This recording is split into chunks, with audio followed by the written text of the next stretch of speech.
বৃহস্পতিবার আরজিকরের লিফটে আটকে যুবকের মর্মান্তিক মৃত্যু। রবিবারও বেশিরভাগ লিফটে নেই লিফটম্যান। আর কবে হুঁশ ফিরবে প্রশ্ন অনেকেরই।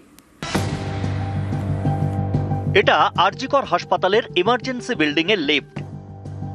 লিফটের ভেতরে চেয়ার, লিফটম্যানের বসার জন্য, কিন্তু লিফটম্যানের দেখা নেই।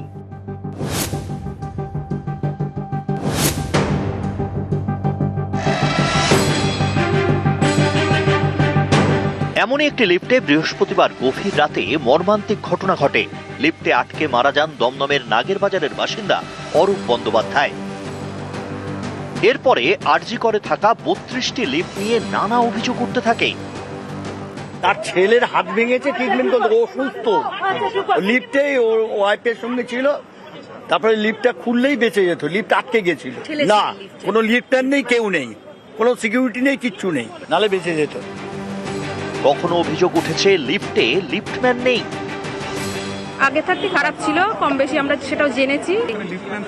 না না না না, মানে খারাপ হওয়ার পরও কোনো লিফটম্যান না না, কেউ ছিলই না, না কেউ থাকে না। আপনাদেরকে অপারেট করে যেতে হয়? হ্যাঁ, আমাদেরকে অপারেট করে যেতে হয়, কেউ কোনো পরিষেবা নেয়নি। হ্যাঁ, আমার খারাপ হওয়ার পরেও তো আমরা যাওয়া আসা করেছি। হ্যাঁ, নিজেরা যাতায়াত করেছি। এমন হয়েছে যে কিছুটা উঠেছে নেমেছে? হ্যাঁ, এরকম হয়েছে।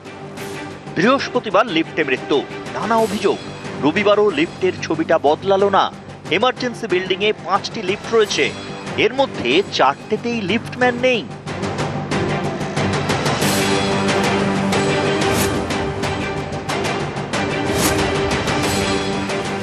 লিফটে লিফটম্যান থাকার কথা থাকলেও দেখানোর চেষ্টা করবো এই লিফটে কোনো মতে কোনো রকম লিফটম্যান নেই। অর্থাৎ গতকালও ঘোষণা করা ছিল প্রত্যেকটি 32টি লিফটে লিফটম্যান থাকবে, এখনো কেন লিফটম্যান নেই এই নিয়ে উঠছে প্রশ্ন। লিফটম্যান তো রাত্রে তো ঘুমায়, লিফটম্যান বাইরে ঘুমায়, কোনো পাওয়া যায় না, অনেক সব টিপে টিপে যেতে হয়। কোনো প্রশাসন, যারা হসপিটাল প্রশাসন আছে, এরা তো এদের তো স্টেপ নেওয়া দরকার, এই ব্যাপারগুলো তো শুধরানো দরকার। যে লিফটে গেছে লিফটম্যান ছিল কোনো? না না, ছিল না। সাধারণ মানুষ যারা লিফট চালাতে পারে না বা বুঝতে পারে না, যাদের মানে হার্ট দুর্বল, তাদের তো ভয় একটু লাগবেই। লিফটের ভেতরে ওদের লোক কেউ নেই, শুধু মনে হয় পেশেন্টের লোক। আমরা একা একাই উঠছি, একা একাই নামছি। ভয়েতে মানে কি হচ্ছে মনের ভেতরে আমরাই জানি। কোথাও লিফটম্যান নেই, কোথাও আবার লিফট খারাপ।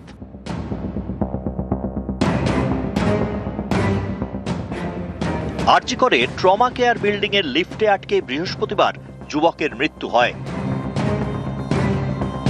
এই লিফটের নমুনা সংগ্রহ করেছে ফরেনসিক টিম। প্রাথমিক রিপোর্টে তারা জানতে পেরেছেন লিফটে যান্ত্রিক ত্রুটি রয়েছে। বিদ্যুৎ বিচ্ছিন্ন হওয়ার কারণেও বিপত্তি হয়ে থাকতে পারে। লিফট প্রস্তুতকারী সংস্থার কর্মী এবং লিফটের দায়িত্বে থাকা পূর্ত দপ্তরের ইলেকট্রিক্যাল বিভাগের আধিকারিক ও কর্মীদের ঘটনাস্থলে ডেকে পাঠানো হয়েছে। সোমবার ফের লিফটের ফরেনসিক পরীক্ষা করা হবে। নিউজ 18 বাংলা।